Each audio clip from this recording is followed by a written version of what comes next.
Hello, good evening. Welcome to Talkin Kop. It's me, Chris Brack, and it's Ashley. It's just the two of us, and we're going to talk about Liverpool against Nottingham Forest. Ashley, it is the biggest game of the season so far, isn't it?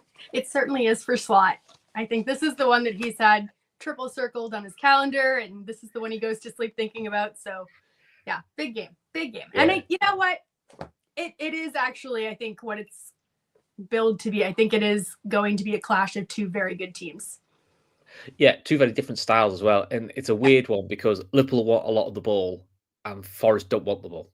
So It's going to be a very interesting way of doing it. And it's at a ground that Liverpool don't have a great record. I know we won there last year in the league, but that's our first win in the league since the 80s. So we don't win there very often. So, it's going to be an interesting game. So, but how are you feeling about it? Cautiously optimistic. I mean, our away form is actually quite good. We're undefeated so far away, knock on wood. So I think our troubles have actually been at home, which is weird for us. Yeah, our away form for the last 6 games is 4 wins, 2 draws. But our current last 6 form is 3 wins, 3 draws. Yeah, I think they come into it as the more informed side. They've been keeping clean sheets. I think they've got about 5 wins on the bounce now. 7 it is. Those are is 7? 7 in all comps, and I think in the last 5 games they've kept clean sheets. So they are, if fair to Forest, they're breaking their own records for how well they're performing. So make no mistake, this is going to be a tricky game. It's like the 70s and 80s all over again. This.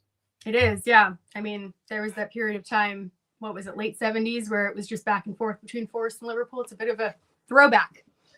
It is. But Liverpool have probably not. I think form-wise haven't been too bad. I mean, 3 wins, 3 draws isn't terrible form.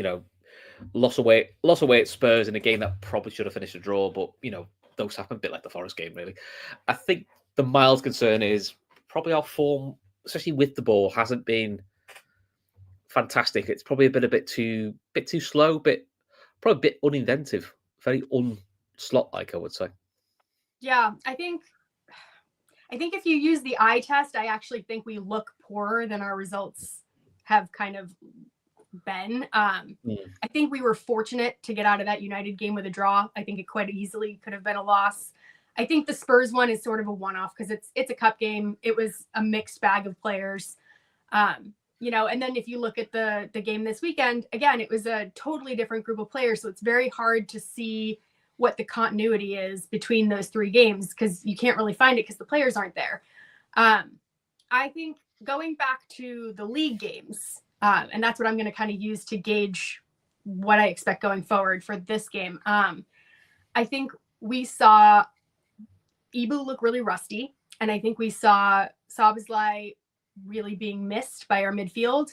And I hope that those 2 people coming back into our squad will bring some more solidity because I do think it's just looked like everything's been slightly off kilter, just a little bit, just dialed slightly off. So I'm hoping we can get some of that form back with those guys coming back into the squad. Yeah, I hope so. I mean, the only slight concern I've got with Szoboszlai is he looked like he's going to have been ill for 2 weeks. As in, not that he played badly, just physically, if you looked at his face, he looked washed out. And you do wonder sometimes, Liverpool, is some of this in different form the last couple of games? Is there more players that have been affected by this bug that's been going around than the ones we know about? We know about Szoboszlai, we know about Kwanzaa because literally he only could last 25 minutes, and he had to go off. Now we know about. Gaze had it. So for all we know, there could be a few more been carrying it and just play through it. And that's sometimes just how it plays out, or it's just generally a bit of bad form. I mean, you always get a dip at some point. What has been helping us is even we've had these dips or dropped points, teams around, with the exception probably of Forest, have been capitalising. Arsenal certainly have. Arsenal seem to match our results. This is being very courteous in that way. They make sure they match it or do worse. But in terms of a win tomorrow is huge because if we win tomorrow, we are 9 points clear, all on the same number of games. And that puts pressure and the scoreboard pressure, which is what we used to have with City, which was, Christ, we have to win just to stay at 6 points. It's not even to gain anything; it's just to stay. And at some point, that does tell. And to be honest, we could do pile a bit of pressure on them because they haven't taken their FA Cup exit well. And when you lose on penalties to a bit like us drawing Man United, it wasn't a good point, really, because it was a terrible performance. But for them, their performance against United wasn't much better. And against 10 men, that's a concern for them. Yeah, and I don't think it was just about that game in isolation for them. It was about basically going out of 2 cups in the span of a week, because their performance against Newcastle wasn't anything to write home about either. And I mean, they may well come back. I don't know. Anything's possible. But going up to Newcastle with that kind of a defeat looming, I don't know. That's not an easy place to go. I think I don't know how much I expect out of Spurs because they're such a yo-yo team. I have no idea what version of Spurs you're going to get. But I think if we put a win on the board... They look more dangerous against us than they do against Tamworth. Well, that's true. I just don't know. It's like flip of a coin with them. But I think it would help to put the win on the board and then put the pressure directly on Arsenal in that game. Because that's kind of like our games with Everton or with United. They can kind of go either way. I feel like form kind of goes out the window. So, I don't know. Yeah. All we can do is just win our games and hope that the pressure is telling. Yeah, Bob's right. Clean sheets has to come back. I think that is a thing that has been creeping out of our game at the moment. Maybe that could be with the loss of Ibu. Not that Joe Gomez has done poorly. I just think, our best 2 starting centre-backs are them 2. It's the same if one of Gabriel Saliba is taken out the Arsenal side. They've got able backup centre backs. They're just not at the level of those 2. And they're not, there aren't many of those sort of players around. So, did you see Slot's press conference? I did. I don't have the exact quotes from it, but I did watch it. Yeah. So he was pretty buoyant. He was probably being a little bit more. How can I put it? He wasn't quite as annoyed about the loss. Going, actually, maybe Forest are better than I gave them credit for. I mean, to be fair, nobody expected Forest to be joint second in the league. After this many games. But credit, the way they play works for them, and they're a dangerous side, especially at home. But he seemed quite jovial. I think he said, the only person out was Gomez. The slight worry out is he's quite some distance away, which is again a slightly different picture than what he painted a week ago. And Darwin suspended, but I'll be honest, in his current form, I don't think he would have started anyway. So otherwise, I think it's fine. It seems the social media scare of Canate might have been vastly overblown. I mean, social media does that. I think he's just being carefully managed back. I think in an ideal world, he might have taken maybe a week longer to come back if that Gomez injury hadn't come when it did. So I think they might have rushed him a little bit more. But yeah, I mean, I think it'll be okay. I think that they all have individual training plans. I know that Slot basically said that around 80% of the time they do team training, and then 20% of the time they have individual programs. And so sometimes if you're not seeing them in pictures, they might be doing those individual programs. So it's not all gloom and doom. Yeah, I think he was talking about Joss. I mean, Joss getting a full 90 was big for him just to get that one. Because I actually can't remember the last time he did a full 90. Even when he hasn't been injured, he's managed his minutes and managed. So, I think for him, mentally getting over that hump of doing a 90.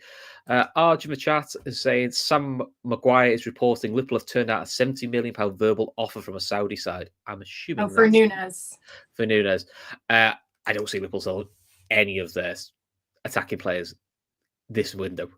Summer, yes, I think there'll be some changes in the summer, but I don't know. I would be surprised. I mean, I'm surprised at the level of conversation around our forward line full stop this window, because that was not what I had on my bingo card for this particular transfer window. I thought for sure it was going to be, probably a defender first, then maybe a midfielder. I thought, our forward line, although, yes, our center forwards have either been injured or misfiring, does not scream to me as the biggest issue in the squad. Yeah, I mean, it's all saying Michael Edwards is handling the negotiations and believes he can get the asking price for the striker. So, okay, maybe that's why. Is Michael Edwards even involved in that kind of stuff anymore? Well, that's what I thought. Unless Richard Hughes is on holiday. You know, I mean, that would really be Dylan will be out in force with his dartboards for hand that over. So yeah, I don't know. We'll see. I mean, we have been linked to quite a few attacking players, either through the ITK world or sort of the links have come out like we're apparently looking at some 19-year-old wonder kid who is a centre forward, and a bit like, yeah, future proofing makes sense, but I'm like you. I'd rather have a midfielder or a centre back, to be honest. I feel that's what we need in the immediate future. But I think as well as watch this space. Also, the question is, does Darwin want to go and play in the Saudi League? I mean, it feels really early for him to just pack it into Saudi, and I don't know if he is one of those players that's greatly motivated by money. I mean, obviously, there's a certain sum of money that all of us would probably take, and depart. But he's so young. Like, I mean, he still has plenty of years. I think he would do really, really well in the Italian league. I think, if he was to play a role kind of like a Lukaku, I think that would really suit him. Even some of the Spanish sides, I think it would suit him. I just think the physicality of this league and the nature of the league, it just hasn't played out the way that we'd expect it to. Yeah, I just think he just looks like a man short of confidence. Absolutely short of pleases, and which is sad because I mean he was at one point a very prolific striker. I mean, granted, it was in Portugal, but he was like the hottest prospect. Even last year, though, he was getting plenty of goals and assists, not as many as he probably should have got because of the chances he missed, but he still was contributing. I think that's been the frustration. Yeah, he seems this year not need to want to take a shot off, which is always the concern. Is it style? Yeah, I don't know if it's tactically driven. And I do feel bad. I say it all the time. Like, I hate picking on players constantly. And I feel like there's always one player that after a game, we come on here and we're like, that player was shit. And it isn't necessarily just their fault.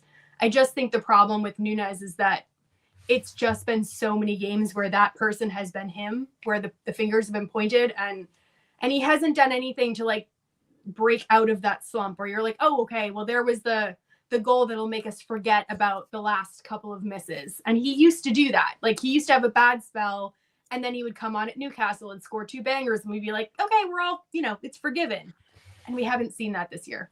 Yeah, I mean, sometimes they say maybe the club clearly value Nunez, and in a sense, they're saying we don't think he's average. So maybe this is where they're setting a marker of, if you want him, this is the price. And what would that price be?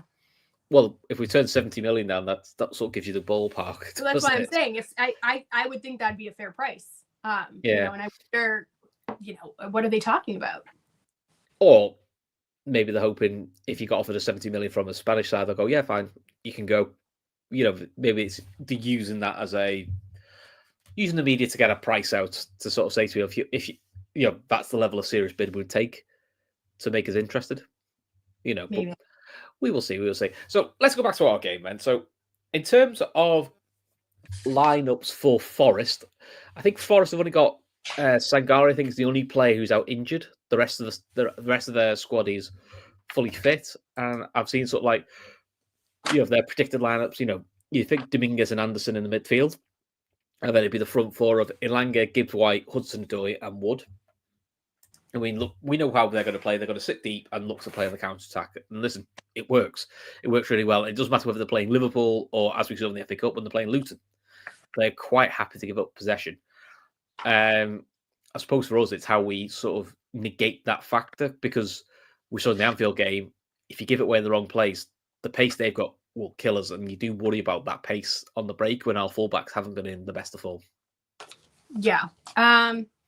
I mean, it was interesting that Slot brought up in the press conference how the last time we played them, he didn't put Wood and Ilanga on, and that had surprised Slot and his team when they first started playing. And Slot then referenced, those two guys have been in such good form that he'd be surprised that if they didn't play. So, I mean, I guess that's the one wild card that Nuno has where, does he go back to what worked the first time, or does he go with the foreign players? I think he sticks with the foreign players personally. It's just they play such an interesting formation where it's like that 4-2-3-1, and they're constantly they're just constantly moving around. It's some of the things that we are praising our players for, where there's this interchangeability between their players, and then they play off Wood as that central striker who kind of draws everyone in together. And who's in fantastic form at the moment. He's in fantastic form, and it's very effective right now. And they they're a little bit risk averse. They always have players behind the ball. They always have players tracking back.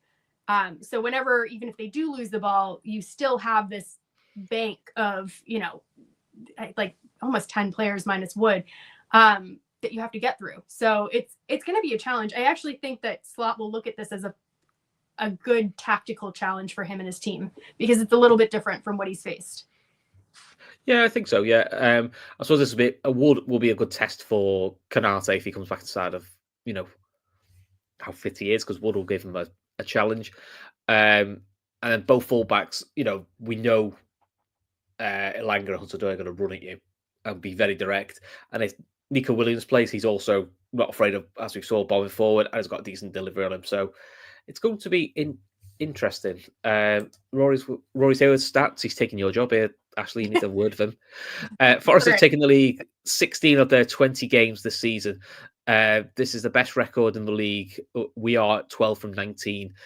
We need to avoid walking into an open goal or sucker punch. Yeah, first goal's going to be key to that. I mean, listen, we saw in the last game, which is our first ever win against Forest in the Premier League. Was it 97th minute? The Darwin header. Oh yeah, I think that was the latest goal that was recorded that particular season. Yeah, they took it well though. To be fair to them, Yeah.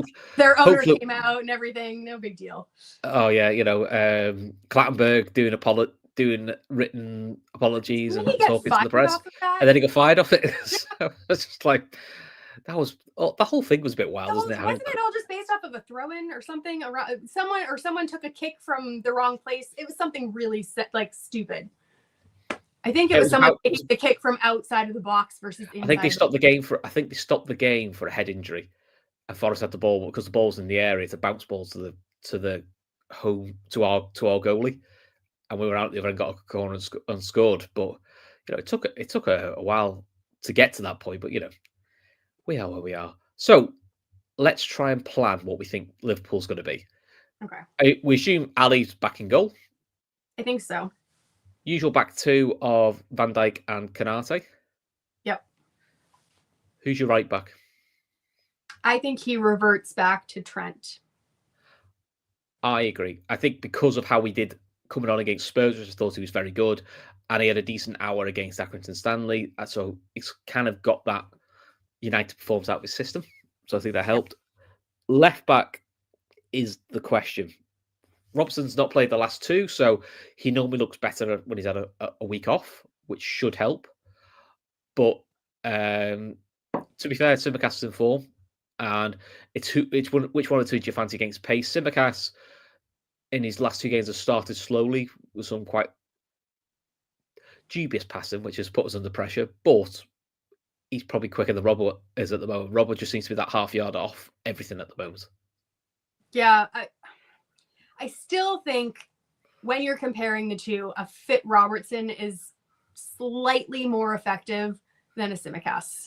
I mean a fit Robertson, like when he's not tired and when he's had 2 days off. I think that he'll go with Robertson, and I think that you might see the fullbacks kind of harken back to when we actually had fullbacks on the bench, where they get about 60, 75 minutes and then he switches them for freshness.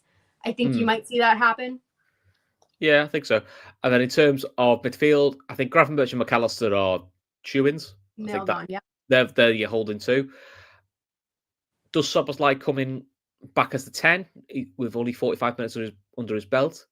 I think if he's fit, I think he should start, only because I like Jones. I think Jones has had a good season. I think he is very overly criticised. But being perfectly honest, he's been poor the last 2 games he's played. So he hasn't really took the mantle of Szoboszlai being away. So he has made himself a droppable option. It's just how much is in Dom's legs. Because I suppose one thing Dom does give you is he does give you cover, especially off the ball. And I think that's sometimes what we'll need for both fullbacks. Yeah, I think Szoboszlai recently has shown a really great partnership with Mo. And since they're going to be sitting so deep, I think they have a little bit more of that telepathic nature where they can rotate. And I feel like going back to the Spurs game, granted, Spurs don't play the same way as Forest do. But I liked the way that the two of them were working together to kind of break down the back line. And I think that Forest is going to be extremely difficult to break down. So I personally would go for Szoboszlai and then just pull him probably at 60 minutes and put Jones in and hope that he offers a little bit more defensive stability at that point. That would be where I'd go, provided that Szoboszlai is fit. Yeah, I think so. And then front three, Salah's back in. Yeah. Gakpo's back in because they both were in the squad at the weekend. And you would assume it's going to be Diaz through the middle, especially with Jota getting a full 90. I don't see Chiesa starting. I just think he'll be on the bench. So he didn't have the best game, Diaz, against United. And to be fair, nobody did. But I wonder if that might be a bit of an Achilles heel for Forest, because I think they would actually prefer to play against like a Nunez, more of a target striker. I think that suits their game. Maybe someone who drops a bit deep. I think the one thing Diaz needs to do is stay a bit more central. I think at times against United, I think him and Gakpo get on top of each other a little bit. Yeah, I mean, you can tell that Diaz is still learning that role. I mean, we are literally watching him get formed into this kind of deeper nine as we speak. I still think it's going to be him. I think Jota is your break glass option. But I don't think we're going to be slinging balls into the box. I think that they're very aerially dominant. So I don't think Jota is going to be getting on headers. I think it's going to be a lot of close control, small, like creative passages of play to get in and around their box. I just think it's going to be very difficult to score against them. And I think we're going to have to be creative. Yeah, I think so. Yeah. I mean, also we tried that in the home game and that didn't work either. More importantly, if we are behind, are we going to go back to the back three of Van Dijk, Tsimikas, and Bradley? No. I just want to see your reaction because that was awful. That's the close I've seen to you flipping your. Scott learned his lesson there. That's the close I've seen you flip your lid over a football decision. I hated when that happened. I was absolutely furious. You should have seen the WhatsApps, honestly. Wow. And in terms of the bench should be quite deep. So, it should be Kelleher, we'll have Bradley, we'll have Tsimikas, we'll have Kwanzaa. Yep. You would assume Endo will be on the bench. I think so. Yep. Jota, Jones. Chiesa, Jones, Elliott. And then the final spot then is Chiesa or Dance. Yeah, could be Dance, could be Chiesa. I think because I still think he'll probably edge towards Chiesa for the experience, and Chiesa, when he has been on the pitch, has found ways to create chances. I suppose the only thing, Dan's, he's not Nunez, but he does give you a physical option. He gives you something different, if you know what I mean, rather than small tricky players. In this game, like, I think Dan's is the player that you ease in games where you're 2 or 3-0 up, and there's not a lot of pressure on him because he's young. And he'll probably get Plymouth. He'll probably get a chance in the Plymouth game as well, I would say. Yep, that's true. He'll probably get that. I think that we as fans have a tendency of looking at some of these players and thinking that they're the savior in situations where they are really bright for moments in a game, and then we're like putting that on the rest of our season. And I just don't think that's fair for him. I think he's just coming back from injury. I think he's going to have to be managed. It was a serious back injury, wasn't it? It was a serious back injury, and then he had, some complications from that as well. He's not going to be like a full-time squad player for us, not this season, I don't think. No, I don't think so either. But also, whereas Chiesa, that's what you were bought for. It's to be, an option, to be a rotation option for Mo, or just something different to bring on. Whether he sees any minutes in this game, I don't know, because it's going to be very physical side. That's how they play. It's a strength. Murillo and the chap next to whose name escapes me are excellent. Milinkovic. That's it. Both of them too. They're a very, very good centre half pairing. Yeah, and they're very good. I think the big key for them is trying to tie down the right back, because he's in the last 6 months of his contract. I'm not 100% sure on that one. Yeah, I've seen he's in. They're trying to get him a sign new deal because otherwise he goes on a free this summer, and I can see a lot of clubs looking at him because he has been absolutely excellent. He's been good. So let's go to score predictions, and then we'll have a bit of a talk about some fixtures that will come out, and we'll have a little bit of a preview of the other fixtures that are happening, I would say. So what's your score prediction? Put your score prediction in the chat as well, and we'll bring it out. You know the rules, though. Goal scorers and everything. Yeah, I think it's going to be low scoring. I'm going to say 2 goals for Liverpool, 1 goal for Forest. I don't think we'll keep a clean sheet. I don't know. I feel like we still look quite porous, and I think it might take a little bit of time to gel that Virgil and Ibu partnership. I think Chris Wood scores for them. I think Mo scores for us. And then I think Gakpo scores for us because I think he's been in really good form. Good, okay. We've got in the chat, we've got 4-1. Then we've got vicious. Yeah. We've got 2-1 for Gakpo and Mo. That's from Megan. Faster Tortoise put 1-1. Remember, guys, put in your goal scorers. Gerard's put 1-0 Canate. That would be. Max put 2-0 Salah and Gakpo. So yeah, I've got quite a lot of going with the nervy 2-1. Which I think is where my head was going, but I had a feeling you'd pick that scoreline. So sorry. I am going to go with a nervy 2-0. And by that I mean I think we'll obviously take the lead, but I don't think we'll get the second goal until like 90th minute or even into stoppage time. And it's going to be one of those games where it's going to be horrendously back to the wall sort of stuff. It just feels like that sort of game. It feels like I don't think it's going to be comfortable. No, it just feels like it's one of those games that if you win it, it's going to feel big. In terms of goal scorers, I'm going to go for Mo because he always scores, and Canate from a corner. Have we? I don't think we've scored from a corner yet. I think we have. We haven't touched wood. We haven't conceded for one yet, which in the league, which threw me because I just assumed we had. So, I think we should be doing better on corners. Attacking corners, definitely. So, the other thing that was announced is the derby has been boxed. So the derby is now going to be on the Wednesday after the Plymouth game. So, what was it? It's three games in 7 days, which doesn't feel right to me. No, so it's Tottenham on the Thursday, then it's the FA Cup at the weekend, and then it's Everton on the Wednesday. I would assume the Plymouth game is going to get moved to Sunday because they can't make you do a Thursday, Saturday. I think that's actually a rule that's been written in for a while that you can't do that. So it would be a Thursday, Sunday, Wednesday, which isn't too bad. And I would imagine Liverpool would heavily rotate for the Plymouth game. Yeah. And I can't remember who Spurs get. I can't remember. And Everton won't be able to rotate heavily because they've got Bournemouth at home in the FA Cup. So they've got, Everton probably got definitely a tougher tie. So not too bad. I mean, obviously, hopefully, and Liverpool should be. Spurs got Villa. Spurs got Villa. So but again, I think Spurs will rightly prioritise the Liverpool second leg, and if they don't, and if that gets into a final and they miss out on going through in the FA Cup, I don't think they'll care.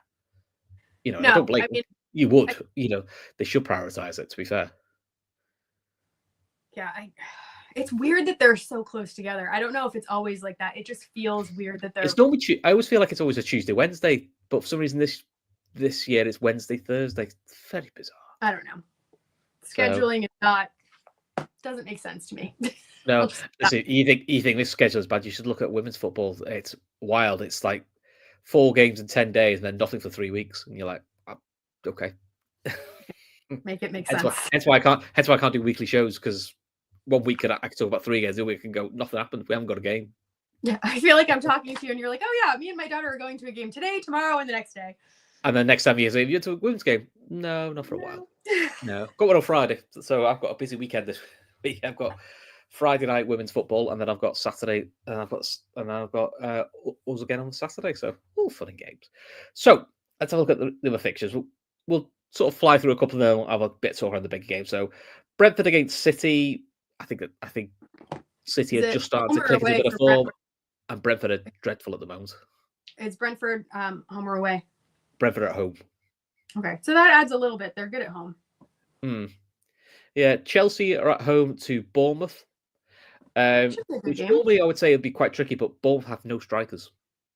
I think Evan Nielsen has out, and is it Unal? He tore his ACL in training too, which is yeah. not... So I think Evan Nielsen's at least 2 to 3 months.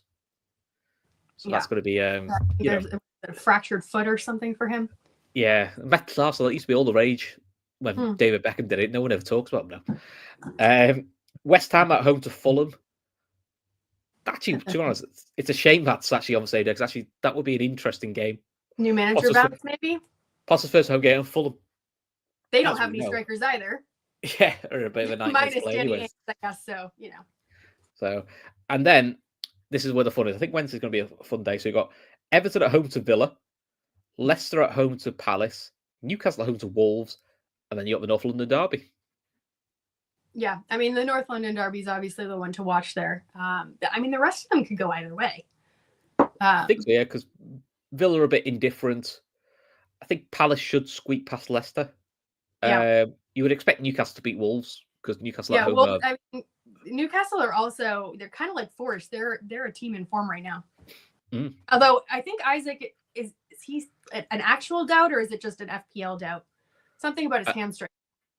I don't know. He's susceptible, isn't he, to muscle injuries. He has got a bit of the Diego Jota muscle issues about him. So I do think that could impact them. I think that he's their ace up the sleeve.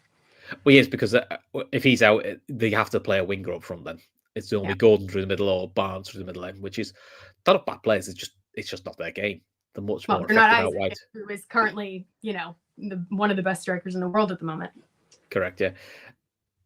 Arsenal Tottenham then. So yeah, Arsenal, they're at home, so they rightly should be favourites. They will be smarting after that cup defeat. Tottenham got through. Again, we'll probably wouldn't have wanted to go to extra time against Tamworth, but I just don't know what to expect from Tottenham. No, I'm telling you, it's like a flip of the coin. It could go either way. The interesting for Arsenal is it doesn't look good news for Jesus. Early indications are he may have done his ACL, which is a horrible injury. So and they've still got no Saka. Havertz looks woefully out of form at the moment, so they are quite limited in their attacking options. From there, I think Calafiori is a doubt, because I think that's why he didn't play against United again. I think he's got a muscle injury as well, and I think Odegaard was. I think he played the full game, but it looked like he was carrying something. He didn't look 100% comfortable. I think yeah, but the concern is, are you playing him through something? And we've known before that doesn't always work out well. That's kind of the Arsenal way, though, isn't it? It does seem to be. It does seem to be. But my head would say 3-1 Arsenal. But I think it depends on how outgoing they are. I think recently you've seen this really defensive kind of like risk adverse.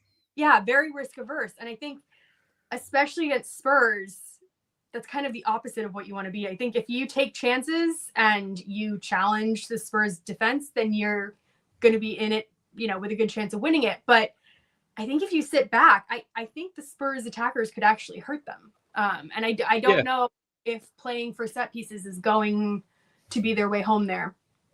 No, I mean, I have no idea. Well, I suppose playing for set pieces might work because of Tottenham don't have a stable back four because of injuries and their setup. But one thing, they'll be up for it. Spurs will score. I'm almost certainly will, because they've got. That's the one thing they have got is pace and goals. They don't have much else, but they've got pace and goals. I just couldn't say hand on heart, if I was a betting man, would you put if Spurs are league, would you put your money in them holding on to it? I wouldn't. I could see a score draw here. That'd do us. I'd be happy with that. I could see a score draw. A Liverpool win a score draw, I'd be quite content with that. And then Thursday games, Ipswich against Brighton. You would assume Brighton win that. Yeah. And then Man United at home to Southampton. And it'd be very Man United to cock up.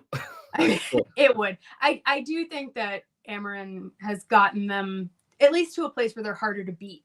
I don't know what he's going to do with that squad, but they are harder to beat than they were, 3 weeks ago. Yeah, I think so. It takes time to learn structures. Plus, as long as he's got Ugarte and Mainu playing, he's got legs in the midfield. I think that's where their big weakness, one of their big weaknesses is. If either of them are missing, they don't have enough legs to bring in. It's either a very inexperienced youngster, or it's Casemiro and Eriksen who just don't have the legs to do that job anymore. Casemiro on his way out? Possibly. I don't know if it's confirmed or not, but I know that they're looking at getting him out to Saudi. Yeah, because that's where that frees up some cash then to actually do something in the Jan window, which is, I think they desperately do. But Jim will make sure. Actually, no one Jim. He'll probably just keep the money. I don't know. I don't know what's going on with that club. I mean, speaking of money, it will be interesting. Tomorrow, they're coming out with any of the PSR. I don't know what you want to call them. Risks. Anyone that's broken PSR, I think from 2021 to 2024 is the financial block of time, and they're going to come out tomorrow with the names of the clubs. I think I saw the overlap. Wasn't Leicester the only one I thought was in serious? I think Leicester's the almost sure one. There's a few that were kind of iffy. I know Chelsea was there, Man United were there. I think Everton might have been there, and maybe Wolves. And they were all just sort of like, I don't know. They were questionable, I guess. But knowing them, they probably found loopholes, especially Chelsea. They've probably sold another hotel or something. They're just not doing the Real Madrid thing. They're probably sold the training ground, haven't they? I mean, haven't they sold the women's team as a bit of a loophole? I don't know. It's like levers everywhere, like Barcelona. Yeah, I mean, the mad thing is the women's team which they've sold has no impact on their PSR. Women's, what you put as the women's is completely excluded from your PSR, so it's one of those things like it makes no difference doing that. So it's very odd. It'll be interesting to see when the news comes out in the morning who could be in trouble, because I mean, especially for Leicester, that could kill their season if they get a points deduction. Yes, definitely, because they're just keeping the head above the parapet at the moment. And listen, Everton definitely needs to try and start finding a few wins soon. With David Moyes back, so yep, which will be interesting. It'll be interesting. I did think at first that's an odd appointment if they were looking at Potter, but then when you read the report that came out, which clearly came from the owner, the Everton side, the owner side, but Dyche apparently turned around and said, "I've taken this as far as I can." It was almost like doesn't really feel like something Dyche would say. No, so it sounded very defeatist. I thought whether you like him or believe it or not, it did seem like I can't imagine. Yeah, I'm like you. Did think he'd say that, but then also, if he did say that, I don't know why you're surprised they sacked you. I've taken this club so far as I can. Yeah, I mean, if you're saying that, you get out the door. Yeah, it's like Jurgen Klopp when he said, I think I've done as much as I can, but we're in top four, and I've won you a cup. Okay, fine. If you say that and you're in close to the relegation zone, it's a bit like, okay, thanks for that. Thanks very much. I've never really seen him as like a defeatist, and that feels like a very defeatist thing to say. But Yeah. I think that Moyes is actually probably the smartest appointment that they could make at this point in time. I mean, he would keep them up. You would think he's the option to keep them up. I mean, will the football be excited? Really care about, yeah, well, the excited, and the fact that it's a 2.5-year deal, it wouldn't surprise me if there's a break clause that says middle of next year or even after next summer, once they're in and the stadium's in, you're only going to get 18 months, but you'll get a payout after 18 months, and it just he's secured his future, which is fine, and Everton will secure the Premier League status and bring in whoever they want to be the person to take them onto the next jump that they want to do. So all good, cool, right? So before we go, anything you want to add, Ashley, before we go? Because I think we've done 40 minutes, and there's not much else we can talk about at the moment. Because in terms of transfers, it's really quiet. We've been linked some random Greek lad, which is a wonder kid apparently that no one's ever heard of. So don't know but again, we keep, like you said, we keep getting linked to strikers and wingers, and I'm a bit like, strikers and wingers, what we don't need. I mean, I don't know. We've kind of hashed out multiple times over the last couple of days, like these leaks to the media and where they're coming from and what the motives are. And I'm just hoping for sort of like a Fabinho-esque signing that comes out of nowhere, and then all of a sudden they just present it to us. I missed that. What about this then? Darwin goes to Saudi for the money we want, and then they go and hijack Kizanashvili.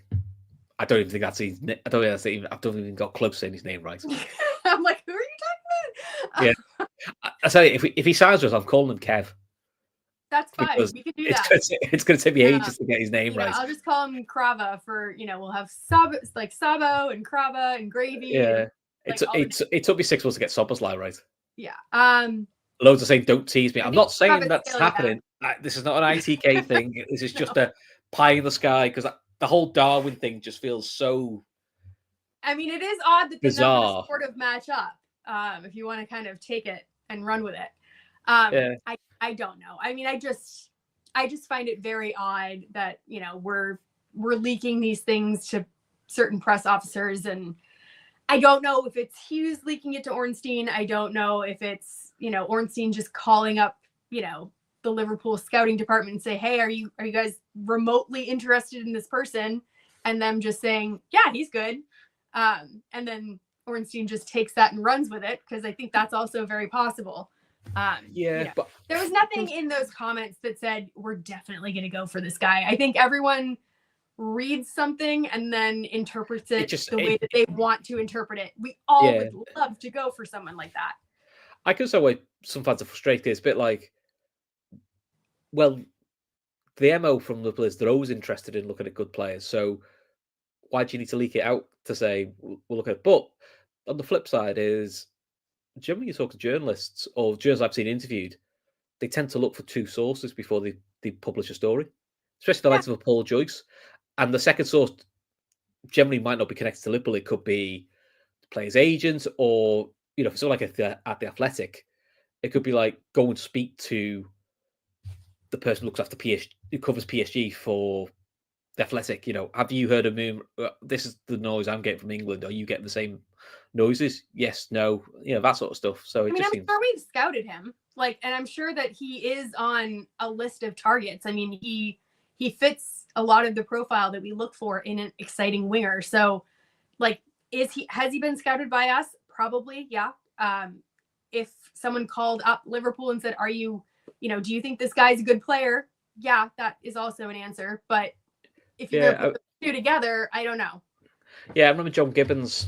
I think he's interviewed a few journalists in his time, and they've said when journalists finally ring Liverpool, saying, "Listen, you've been linked with there's rumours that you're going to go for this person. Is it true?" He said, "If it's not, they outright say no. Don't waste your time with it." He said, "If there's any sort of truth, not even that they're going for all, they might be interested." Said they're a bit more cloak and dagger. It's a bit more like, not at this moment, but it's not like a straight no. Yeah, it's a deflection tactic. Yeah. So that's what you don't know, is they may have just rang Liverpool and asked them, and they might have just not go straight no. It's going like you never know. There's always options. It's one of those sort of things. But how just don't let it dictate your mood. I feel like so much of this stuff is, people just throwing things at the wall and hoping it sticks. And it's tough, because I know that everyone really wants signings, but I think, especially in our Telegram chat, we see that a lot of people get really affected by, the highs and lows of seeing these posts. And I think that you really have to take everything with a grain of salt. Yeah, I've also been told I've been pronouncing Soboslai wrong as well. So, I'll add it to my list. I'm not the best at pronunciation, which Ashley has a great time laughing at me. I mean, I am not either. And I have no background in Hungarian pronunciation. So we're going with Sabo for now. Sabo or Domo. Domo's always a good one as well. Domo works great. Yeah. Yeah. So just a scout. So we can give everyone a nickname, then you don't have to worry about it then. So I think that's pretty much it. And Dicko said for 75 million, I'll book the taxi. I mean, I think that you're probably not alone in some of our fans thinking that, but I don't know. Listen, I'm like with most footballers. If they go, they go. As long as there's a replacement in that's better, or at least as good. I don't know how I would feel personally about shipping. I mean, granted, if you got Nunez off the books for that kind of money where we didn't take a loss, that would be great. But let's just say, for argument's sake, you then bring in this 19-year-old kid from Division 2 Bundesliga. That to me does not feel like a like-for-like swap. I think I would rather have Nunez until the end of the season. Maybe I'm completely wrong there. Maybe I know what you mean. Fantastic, but in terms of impact, if it's a big move out, then you kind of want a big move in, if you know what I mean. Yeah, if it was a Kvaratskhelia, that would be completely different. Like if you told me you were selling Nunez and bringing Kvaratskhelia in, okay, then that's a discussion that we can have. But there's also a very real possibility that they sell Nunez and bring in this kid who's 19 years old and who's never played in this league before. Who could in the future be fantastic, but could being the operative word. Yeah, but it's trying to do a bit of both in it. You plan for the future, but you do sometimes need to buy for the here and now. Yeah, sometimes it's tough. I know that a lot of people are constantly criticizing our club for not being a little bit more like Brighton and thinking outside of the box and bringing in players that are kind of a little bit raw that you can then mold into the next diamond. And this kind of feels like a very Brighton move if it was to come to pass. I think they're actually interested in him. I suppose the counter argument to that is, do Liverpool fans and have the patience for someone to develop? So the example is, you could argue we did that with Carvalho and Elliott, two lads we got quite young, and they've developed into players. Carvalho didn't work out. Elliott is, I think, did right last year. Probably not played as much this year as we'd have thought, but I suppose that's sometimes why you are where you are in the Champions League, is you let the likes of a Brighton, Southampton, Leicester's develop the players, and then you pay the premium, which is basically the coaching time you're not using because you're buying them ready-made. So it's catch-22, isn't it? Because there's positives and negatives to both, I would say. Yeah, I mean, like Madge said, though, Slot wants players to acclimatize to this team, and no one's just going to walk into this team. So you've seen how long it's taken Chiesa to even, show his head above water. Even if we brought in someone, especially if it was a raw talent, I don't know how much of an impact they would have. So at least with Nunez, he kind of knows the system and knows his job. And even if he's not putting goals in the back of the net, I don't know, at least he's familiar with what's going on. I don't know if he has the footballing intelligence to execute it the way that Slot wants it to be executed, but I don't know. I feel like it might be something that you want to do in the summer. Yeah, but I suppose if you did sign Kev, as I'm going to call him, maybe Slot does what Klopp did with Diaz, almost like for the first 6 months. I think that's the argument. Yeah, because I think with attackers you can get away with that a little bit. Just say like, play your position, almost like be a bit free, and you let the other 10. Yeah. Whereas the defender centre mid, it is more of a knowing where to be systems, and you can't just say to midfield, just play your game. There is a bit more into it than that. But I am surprised there has been no midfield links or murmurings or rumors of anything. The defensive links have been almost non-existent. What that keeps flying up is the centre back from Seville, Loke Baddy, is it? That's the only centre back I've seen linked. And then the other thing I've seen is Crystal Palace were expecting Liverpool to create a bidding war for Mark Gahey with Chelsea, and Liverpool have apparently said they have no interest, which has kind of backfired for Crystal Palace's plans. Yeah, I don't know. I don't know like who the answer is there. I've seen a few saying Bayern Munich apparently are after Nkunku. Sam's Tandy saying, do you think Liverpool should go for him? Personally, I wouldn't, because he seems about he's injury prone too. He seems about as injury prone as Jota, so he's not a good player. We were linked to him. He was the alternative to Nunez at the time, and Klopp picked Nunez over Nkunku. I think that the brain trust kind of wanted Nkunku because he was more similar to Firmino. So I don't know. It's interesting. Yeah, Nkunku's probably is a better player, but he's probably not the most of it. Can't stay fit, and we've got enough players who can't stay fit, so you can't really have both. Oh, the other one that keeps getting mentioned is the Ajax centre back / left back Hato, but he's only 18. I would say if Liverpool bought a Hato, that would say to me that Kwanzaa is probably going on loan next year, which, to be honest, might not do him any harm. I think a full regular season might do him good. I think that's probably where we saw the best from last year, because he was playing week in, week out.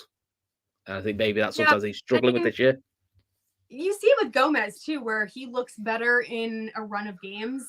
And maybe he ends up being similar, where he needs that run of games to really find his form. I think the issue with Kwanzaa is that because of the nature of where we are in the league, it's literally at a point where no mistakes can be made. And I think at his age, the spotlight is on him. Like, he makes a mistake, all eyes are on him, and he's at an age where he needs to be able to make mistakes. And you don't see fully fledged center backs at that age. You just don't. Like, you look at Virgil when he was that age, and he was not playing at the level that Kwanzaa is now.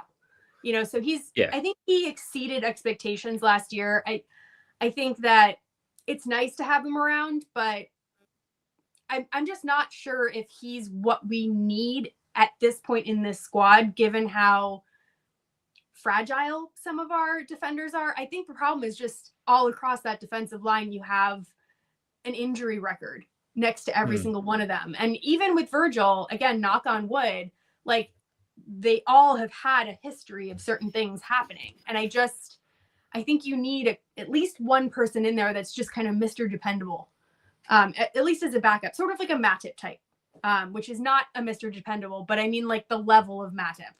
Yes. Yeah, definitely. I think that's the other thing you've got to sort of worry about. I mean, listen, in an ideal world, if he was fit, obviously he's not, so we can't worry about it. If he was fit, I'd have played Gomez at left back against Forest, just for the extra physicality and basically do what City in the peak did with Ake. That's what I would do for Forest away. I do think so would Slot as well, but sadly he's not available, and we're not going to put Kwanzaa at fullback. No, because that hasn't worked out quite well. I think it'll be interesting to see if Robertson pushes up quite as much. I'd like to see Robertson stay a little bit more tucked in, and if we do go forward with one of our fullbacks, I think it would be Trent. We need his delivery to be on form. I think that also is what we're going to need to break down someone like a Forest. Yeah, I think Forest will go for those half spaces between our fullback and our center back, though. I think that's where they really like to work, and I think that they have, kind of like we do, a really great interchange between their fullback and whoever's on the wing. So I think that'll kind of be like the area of the most threat for both teams. So I don't know. I mean, we definitely need Trent to be on form. He can't have a stinker. He has to run. And he has to, basically whatever he did at Man United, do the opposite of that, please. Yeah. Also, the pressure for Trent is Bradley's got more minutes in his belt now. So, God forbid if he has a similar performance, he'll definitely get hooked sooner because there's definitely more legs in Bradley.